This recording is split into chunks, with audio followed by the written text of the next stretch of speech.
लोकतंत्र को छोड़ कर करके वो जो है धर्मराज लाना चाहते हैं। अब दलित शोषित और ओबीसी का हक मार कर करके पब्लिक को आप गरीब बना रहे हो, बेरोजगार बना रहे हो, आपने धर्म को अधर्म बना दिया है। और इसीलिए हमारे 4 शंकराचार्य जो ज्ञानी हैं उन्होंने इसका विरोध किया है। मैं कहता हूं ब्राह्मण कहा हिंदू, आपको किसी छत्री ने कहा मैं हिंदू हूं, वैश्य ने कहा दलित चीख चीख के कह रहा कि मैं हिंदू हूं। दलित दलित है, दलित शूद्र है, दलित हिंदू नहीं है। आपको गुलामी का एहसास नहीं है तो आप गुलाम बने रहिए, आने वाला जनरेशन आप पे थूकेगा। अरे राम हम में, तुम में, सब में, खड़क खम में, सब जगह है भैया, तुम कहां से ला रहे हो? लोकतंत्र को छोड़ कर करके वो जो है धर्मराज लाना चाहते हैं।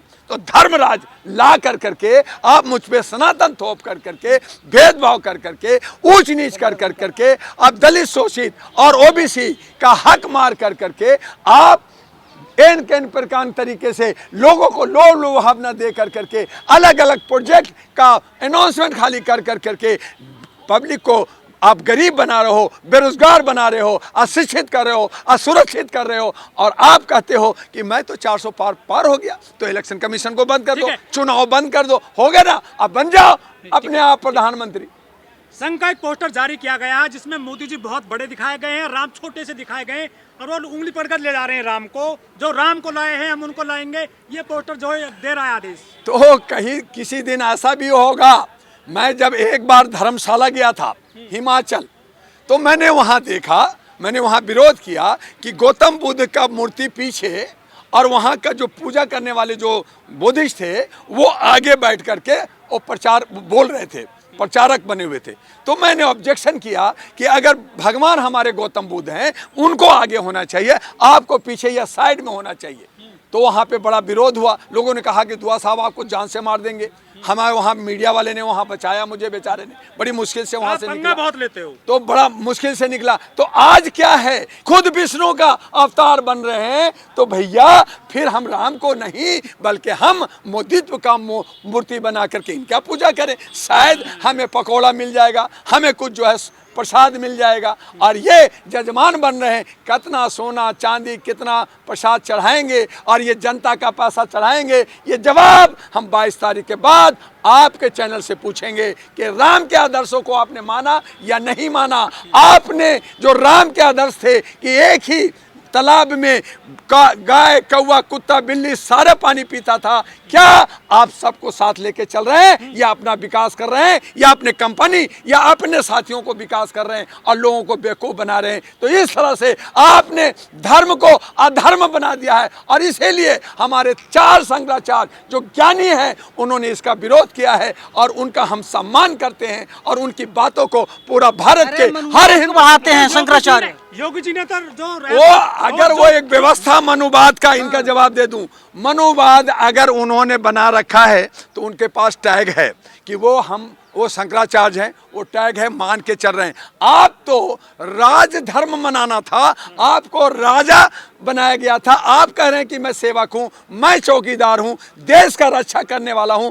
क्या आप ये धार्मिक कर करके अपना मोक्ष कर करके, जहां आपने कहा कि 72 साल में मैं प्रधानमंत्री नहीं बनूंगा, अब आप कह रहे हैं कि मरते दम तक मैं प्रधानमंत्री गद्दी नहीं छोड़ूंगा। तो आप चाइना और रशिया की भाषा में बोल रहे हैं, तो भाई चुनाव मत कराओ। योगी जी ने सबको वहाँ पे स्थान दिया है, सबरी का भी स्थान दिया है, निषाद राज का भी, और जो एयरपोर्ट है आप सबरी का दे दो, दशरथ का दे दो, कैकेयी का दे दो, राम और भरत का सबका दे दो।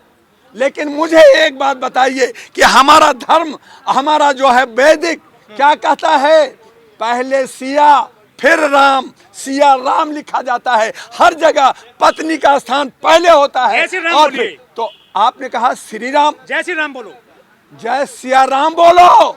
आपको जय सिया राम बोलना पड़ेगा, लेकिन आप कह रहे श्री राम, तो सिया कहाँ गई, सिया कहाँ गई? तो आपने महिलाओं का अपमान किया है, हमारी देवियों का अपमान किया है, सरस्वती लक्ष्मी और दुर्गा का अपमान किया है, आपने सीता का अपमान किया है। और आप कहते हैं कि मैं राम को लेकर, अरे आपको सिर्फ गद्दी और सत्ता चाहिए और कुछ नहीं चाहिए। और ये हम विरोध करते हैं। देश के खिलाफ आप हो, देश के खिलाफ हम तो होंगे ही। हम तो देश के खिलाफ होंगे। जो देश का जो रक्षक है, जो देश का जो आगे बढ़ाना चाहता है। विरोधी हैं आप। हम हिंदू कौन, हिंदू कौन? आपके क्षेत्र, मैं कहता हूं ब्राह्मण कहा हिंदू, आपको किसी छत्री ने कहा मैं हिंदू हूं, आपको किसी बस ने कहा दलित हिंदू चीख चीख के कह रहा है कि मैं हिंदू हूँ। क्या? दलित दलित है, वो शूद्र है। दलित दलित है, दलित शूद्र है, दलित हिंदू नहीं है। बोधिस्ट बोधिस्ट है, जैन जैन है, सिख सिख है, मुसलमान मुसलमान है, क्रिश्चियन क्रिश्चियन है। हिंदू है किधर? मुझे लाके दिखाओ कौन है हिंदू, कौन है हिंदू? कहाँ है हिंदू? क्या बात करते हैं आप? हिंदू कहाँ से आए? कहाँ हिंदू है? ये कहते हैं मैं मुसलमान हूँ, ये कहते हैं मैं यादव हूँ, मैं कहता हूँ कि मैं शेर हूँ। अरे भैया हिंदू किधर है? धर्म हिंदू है। कौन सा धर्म? धर्म हिंदू नहीं है। एक व्यवस्था जो वर्ण है उसको सनातन कहा गया। आप कहते हैं सनातन धर्म है। जेल जाएंगे आप, जेल जाएंगे। जाने, अरे मैं तो अभी हाई कोर्ट में आपका पटियाला हाउस कोर्ट में था, पुलिस आई, हम अरेस्ट करेंगे, हमका ले चलो, नहीं मैं सुप्रीम कोर्ट ले जा रहा हूँ। फिर वो थाने में ले जाए, फिर चाय और पकौड़े पिला के छोड़ दे रहे। अरे भैया जेल जाने के लिए तो तैयार हूँ। फिर मुझे आपने जंतर मंतर में कहा, पुलिस को कहा ले चलो, फिर उन्होंने कहा आप नए भारत के भगवान राम को अपमानित करेंगे। मैं नरेंद्र मोदी नए भारत के साक्षात भगवान राम है। जर्नलिस्ट महोदय, अगर साक्षात भगवान नरेंद्र मोदी जी हैं तो फिर ये प्राण प्रतिष्ठा किस बात का? भैया के भगवान राम थे, नए भारत के भगवान राम है। वहीं भी चंदन उंदन पहुंचा देते हैं, फिर वह पार्लियामेंट में चले जाते हैं। क्या जरूरत है? फिर जजमान बनने की क्या जरूरत है देश के प्रधानमंत्री? कहाँ मोदी जी बन रहे हैं? अरे वो पंडित को लाया गया है। मुख्य जजमान बन रहा है, जजमान नहीं बन रहे भाई, मिश्रा को लाया गया है। अरे भैया पुजारी अलग है, ये जजमान है। आपको ज्ञान होना चाहिए। मोदी नहीं बनेंगे यजमान। वो मोदी पुरोहित बन रहे हैं। क्या वो पूजा कराएंगे? क्या वो प्राण प्रतिष्ठा करेंगे? अगर कराएं तो मैं साथ देता हूं। कराएं तब तो हम कहेंगे कि चलो प्रधानमंत्री ओबीसी ने पूजा कराया और प्राण प्रतिष्ठा किया, और फिर हम कहेंगे कि हमारे राष्ट्रपति मुर्मू को भी लाओ और यहाँ का मुख्य पुजारी बनाओ। लेकिन आपने तो राष्ट्रपति को भी पूछा। अरे राष्ट्रपति राष्ट्रपति हैं, पुजारी नहीं बनते कभी राष्ट्रपति। हाँ, तो प्रधानमंत्री बनेंगे, प्रधानमंत्री यजमान बनेंगे। अरे हम भी यजमान बन सकते हैं। युग पुरुष है मोदी जी। अरे वही तो आप जैसे अंधभक्तों के वजह से युग पुरुष हैं। वो विष्णु हैं, वो श्री राम है, वो कृष्ण है, वो सब कुछ है भैया। इसीलिए हम लोग भी तो डर रहे हैं। और डरने के साथ साथ भी करोगे अरेस्ट, करो ना, जेल भेजो ना। कितने को जेल में रखोगे? पहले जगह तो बना लो।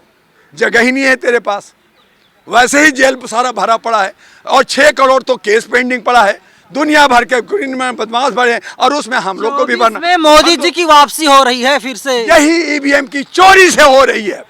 ईवीएम की चोरी नहीं डकैती। तब हमने कहा 3M, मनी, पैसे की दम, और जो है ये जो माफिया, बोल नहीं पा रहे हैं। अरे money mafia media, 3M, money की धौस और माफिया ईवीएम मशीन हो गया। पहले गन है, अब माफिया। चूंकि आप कह रहे हैं ये कि मैंने माफिया पे बुलडोजर चला दिया, मैंने माफिया को अंदर कर दिया, तो दूसरा माफिया जो इलेक्ट्रॉनिक माफिया, जो बड़ा जो नया शाइनिंग इंडिया में आया है, वो माफिया ईवीएम माफिया के मार्फत। कांग्रेस ने मीडिया का खूब यूज किया। जैसे बीजेपी की सरकार आई, बाप बाप चिल्लाने लगे। देखिए, जनता जब तक अपनी शांति से उनको रोटी कपड़ा मकान रोजगार मिलता है तो उसका कोई ये नहीं होता। लेकिन हमने जब TN शेषन ने ईवीएम मशीन लाए 1999 में, हमें कोई विरोध नहीं था कि अच्छी चीज़ आई होगी। 2011 में हमें विरोध नहीं हुआ। 2014 में राम मंदिर के नाम पे बीजेपी आया। 2019 में ईवीएम के माध्यम से बीजेपी पुनः आई। तब हमें शक हुआ, हमने पता किया। कई राज्यों में जब चुनाव हुआ वहाँ हमने पता किया कि यहाँ चोरी हो रही है, हमारा वोट पे डाका डाला जा रहा है। तब ईवीएम कहा कि इसमें चोरी है, और फिर अमेरिका जहाँ से ये ईवीएम मशीन बनी, जर्मन से, जापान से, वहाँ का एक जनता ने कहा ईवीएम में चोरी हो रहा है, वहाँ ईवीएम रोक दिया गया, बैलेट से चुनाव हुआ। भारत के अंदर जनता आवाज़ दे रही है, सारी संस्थाएं आवाज़ दे रही है, सारे वकील आवाज़ दे रही है, और आपके कान में जू नहीं रेंग रहा है और आप कहते हैं कि ईवीएम सही है, तो आपको ईवीएम बदलना होगा, बैलेट लाना होगा और 2024 का चुनाव दूध का दूध पानी हो जा। और जैसा कि हमारे सीनियर वकील ने कहा कि अगर आपको ये लगता है तो देश के प्रधानमंत्री जहां से भी लड़ेंगे वहां एक कैंडिडेट हमारा लड़ता है, आप बैलेट से कराओ और देखते हैं कि आप जीतते हो या हारते हो, ये फैसला हो कह जाए। रहे हैं कि 22 जनवरी के बाद से कलयुग स्टार्ट हो जाएगा, सहमत है? और कह रहे हैं कि मंडल कमीशन के जरिए ही जो है कि भगवान राम का मंदिर बना है। 22 जनवरी 2024 से कलयुग, अरे कलयुग में तो चल ही रहे हैं भाई। 22 जनवरी 2024 से त्रेता युग आ जाएगा, क्योंकि राम बयान दिया है थे 500 साल। आपको ज्ञान होना चाहिए कि त्रेता युग में राम जी थे और द्वापर युग में कृष्ण जी थे। तो द्वापर युग, त्रेता युग, सतयुग, ये कलयुग में लाएंगे 22 तारीख को, और 21 जनवरी तक राम जी जिंदा नहीं हैं, उनको जिंदा, उनको पालन पोषण सब कुछ 22 जनवरी 2024 से होगा। इसलिए आप लोग बड़ी खुशी खुशी दिवाली मनाइए, और बाकी दिवाली है उसको मत मनाइए। और फिर सारे जज और वकील भी कह रहे हैं कि 22 जनवरी को सारे कोर्ट में और हर जगह राष्ट्रीय छुट्टियां होनी चाहिए, तो राष्ट्रीय त्यौहार मनाइए। तो भाई 26 जनवरी भी बंद कर दीजिए। 26 जनवरी क्यों राष्ट्रीय त्यौहार मनाते हो? 15 अगस्त क्यों मनाते हो? आप 22 जनवरी को ही राष्ट्रीय त्यौहार और राम जी का दिवाली मनाइए, जगमग जगमग जगमग करिए और खुश रहिए, अंधभक्ति में डूबे रहिए, गुलामी में डूबे रहिए। आपको गुलामी का एहसास नहीं है तो आप गुलाम बने रहिए। आने वाला जनरेशन आप पे थूकेगा और आपसे सवाल करेगा, ऐ मेरे पिताजी, ऐ मेरे भाई, तुम मेरे लिए क्या किया? तो आपके पास जवाब नहीं होगा। ऊपर जाओगे, राम जी भी बोलेंगे, उन्होंने कहा था अपने सिया से पत्नी से, ऐसा कलयुग आएगा, हंस चुनेगा दाना तुनका, कौआ मोती खाएगा। तो ये कौए लोग मोती खा रहे तो खाएंगे। अरे राम हम में, तुम में, सब में, खड़क खम में, सब जगह है भैया। तुम कहां से ला रहे हो? हमें अंधभक्ति बना रहे हो। करो। नेशनल दस्तक की आपसे गुजारिश है कि अगर इसको बचाना चाहते हैं तो नेशनल दस्तक को सब्सक्राइब करने के लिए रेड कलर के सब्सक्राइब बटन को दबाएं, फिर बेल आइकन की घंटी दबाएं। नेशनल दस्तक को बचाने के लिए बहुत जरूरी है कि हर खबर को शेयर करें, लाइक करें, कमेंट जरूर करें।